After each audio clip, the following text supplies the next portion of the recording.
سفارتکاری ممکن ہے اگر امریکہ تسلیم کر لے کہ دباؤ سے کام نہیں بنتا یا دباؤ کام نہیں کرتا۔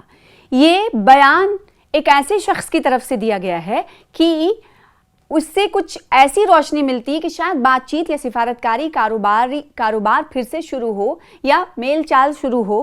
اس کی طرف اشارہ کس نے کیا ہے؟ ایران کے وزیر خارجہ یعنی فائنانس منسٹر نے، عباس اراغچی نے کہا کیا ہے؟ پوری جانکاری اس رپورٹ کے ذریعے دیں گے اور امریکہ کو لے کر یہ بات کہی ہے کہ امریکہ کو سنبھلنا ہوگا کہ اس کی دادا گیری یا دباؤ کسی پر اب کام نہیں آنے والی، یہ اسے سمجھنا ہوگا۔ تو سفارتکاری کو دوبارہ پٹری پر لانا ممکن ہے، لیکن امریکہ کو یہ اعتراف کرنا ہوگا کہ دباؤ کام نہیں کرتا۔ ایرانی وزیر خارجہ عباس اراغچی کا یہ بیان ہے۔ ایکس پر پوسٹ میں عباس اراغچی نے کہا ہے کہ انہوں نے قطر کے وزیر اعظم اور وزیر خارجہ شیخ محمد بن عبد الرحمن آل ثانی سے گفتگو کی، جو ان کی نزدیک تخلیقات تھیں۔ واشنگٹن کو چاہیے کہ اعتماد پیدا کرے، احترام سے بات کرے، ایران کے حقوق کو تسلیم کرے اور اپنے وعدوں کی پاسداری کرے، انہوں نے مزید کہا۔ تو یہ بڑی بات ہے اور بڑی پیش رفت کہیں نہ کہیں ہوتی ہوئی نظر آ رہی ہے۔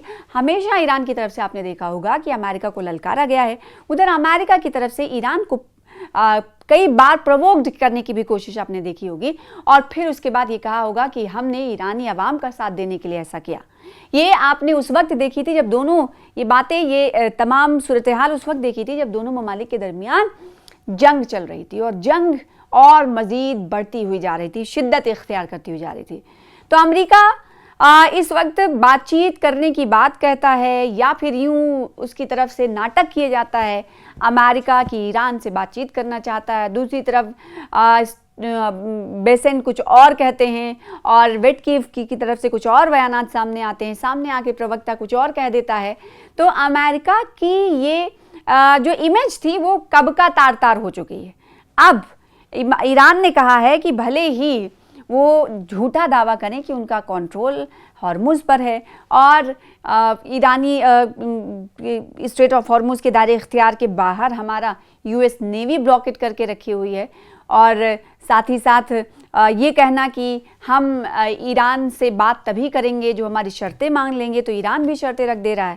اس کے بیچ ایران کا یہ کہنا ہے کہ جو دباؤ بنانے کی کوشش ہے یا دباؤ بنانے کا جو طریقہ اختیار کر رہا ہے وہ ہمیں قبول نہیں ہے، اور یہ اب امریکہ کو مان لینا چاہیے کہ اس کے اس دباؤ میں ہم آنے والے نہیں۔ اور اس سے پہلے ایرانی پارلیمنٹ کے اسپیکر باقر غالیباف نے امریکی صدر ڈونلڈ ٹرمپ پر اپنی تنقید کا اعادہ کرتے ہوئے ان پر خطے کے امن کو نقصان پہنچانے کا الزام عائد کیا۔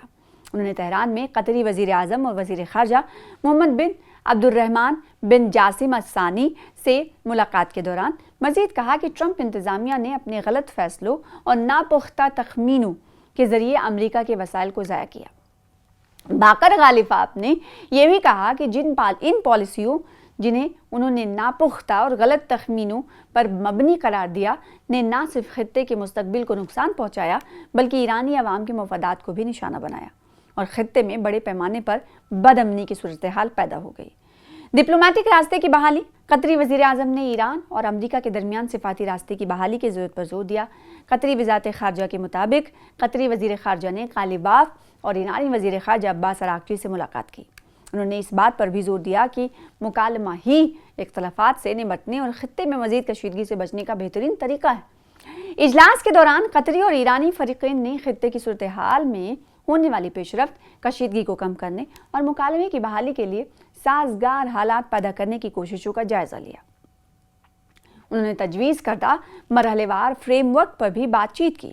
اس فریم ورک پر ابنائے ہرمز کے ذریعے ایک مشترکہ عارضی بحری راہداری کا قیام اور ابنائے ہرمز کو بارودی سرنگوں سے پاک کرنے کے لیے ایک مشترکہ منصوبے پر عمل درآمد شامل ہے۔ یہ بات چیت ایک ایسے وقت میں ہوئی جب وائٹ ہاؤس نے اس بات کی تصدیق کر دی کہ تہران کے ساتھ فی الوقت کوئی مذاکرات نہیں ہو رہے۔ وائٹ ہاؤس نے کہا بحری ناکہ بندی اور پابندیاں جاری ہیں اور ایرانی معیشت تباہی کے دہانے پر پہنچ گئی۔ امریکی وزیر خزانہ اسکاٹ بیسنٹ نے بھی ایرانی حکام پر تنقید کی۔